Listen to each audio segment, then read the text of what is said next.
Hi అండి. అందరూ ఎలా ఉన్నారు? నేను బాగున్నానండి. ఎండలు బాగా పెరుగుతున్నాయి గదా! ఇంకా రాను రాను ఇంకా ఎండలు ఎక్కువవుతాయి గదా! మనం ఎప్పుడో ఒకసారి ఏదన్నా పనుండి బయటికి వెళ్ళి ఇంటికొస్తేనే నీరసపడిపోతాము. అలాంటిది మగవాళ్ళు పాపం రోజూ బయట తిరుగుతుంటారు ఏదో ఒక పని మీద.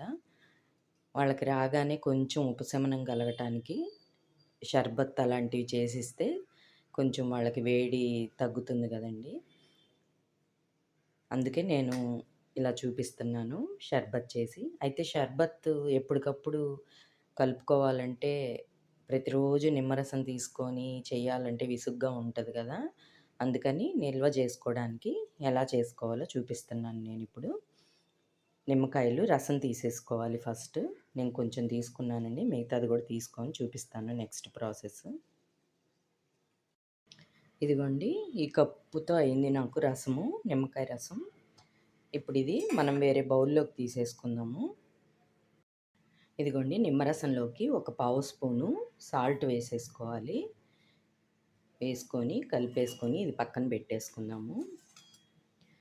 మనం ఏ బౌల్‌లో అయితే నిమ్మరసం తీసుకున్నామో, ఏ బౌల్‌తో అయితే తీసుకున్నామో అదే బౌల్‌లో 3 కప్పులు షుగర్ తీసుకోవాలి. ఇదిగోండి షుగర్ తీసుకుంటున్నాను. ఈ కప్‌తో 3 కప్స్ షుగరు తీసుకోవాలి.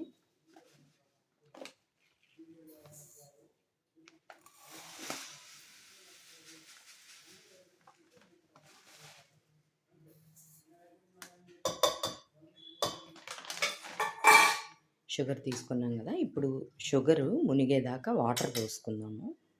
షుగర్ మునిగేదాకా వాటర్ పోసుకున్నాం గదా! ఇప్పుడు ఇది మనం పొయ్యి మీద పెట్టేసుకొని గులాబ్ జామ్ పాకం రానిస్తాం గదా! జస్ట్ అలా జిగురు జిగురుగా ఉంటే చాలు. అలా పాకం వచ్చేదాకా పొయ్యి మీద పెట్టేసుకొని కరగబెట్టేసుకుందాము. ఇదిగోండి స్టవ్ ముట్టించుకొని పొయ్యి మీద పెట్టి చక్కెర అంతా కరిగేదాకా గులాబ్ జామ్ పాకంలాగా రానిచ్చాలి. ఇదిగోండి చక్కెర మొత్తం కరిగిపోయింది. ఇంకా మనకు ఒక్క నిమిషం, ఒక 2 మినిట్స్ మరిగితే సరిపోతుంది. పాకం కోసం ఇలా చూసుకోవాలి. ఇలా జిగురుగా అంటుకుంటుంటే చాలండి. తీగ పాకం అట్లా ఏం రావక్కర్లేదు. ఇంకొక 2 మినిట్స్ ఉంచి ఆఫ్ చేద్దాము. 2 మినిట్స్ అయిందండి. ఇప్పుడు చూద్దాము ఇక. ఇదిగోండి ఇట్లా జిగురుగా ఉంది. ఇంకా ఆఫ్ చేస్తున్నాను నేను స్టవ్. ఇప్పుడు మనం ఇది చల్లార్చుకోవాలి. ఈ పాకం మొత్తం చల్లారాక నిమ్మరసం కలిపేసుకోవాలి. ఇదిగోండి పాకం మొత్తం మనకి చల్లారిపోయింది. ఇప్పుడు మనం ఇందులో నిమ్మరసం కలిపేసుకుందాము.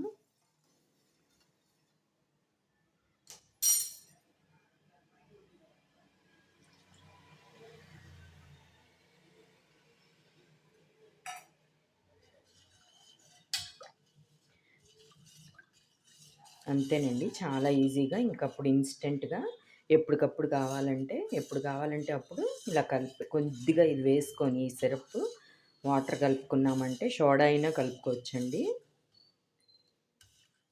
నేనైతే ఇప్పుడు కొంచెం సబ్జాలు నానబెట్టుకున్నాను. ఇదిగోండి సబ్జాలు నానినాయి గదా! ఇప్పుడు ఇందులో కొంచెం ఈ సిరప్ వేస్తున్నాను.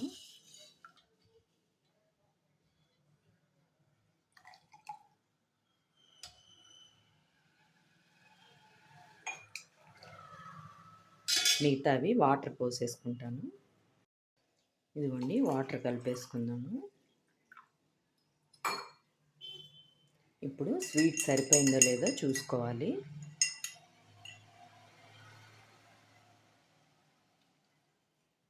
పర్ఫెక్ట్‌గా ఉందండి. చాలా బాగుంది టేస్ట్.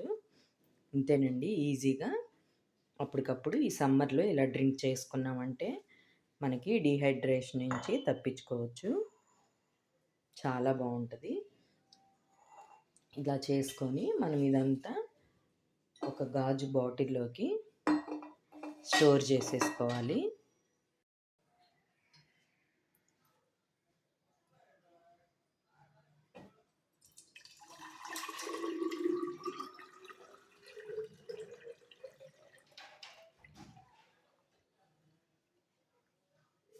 అంతేనండి.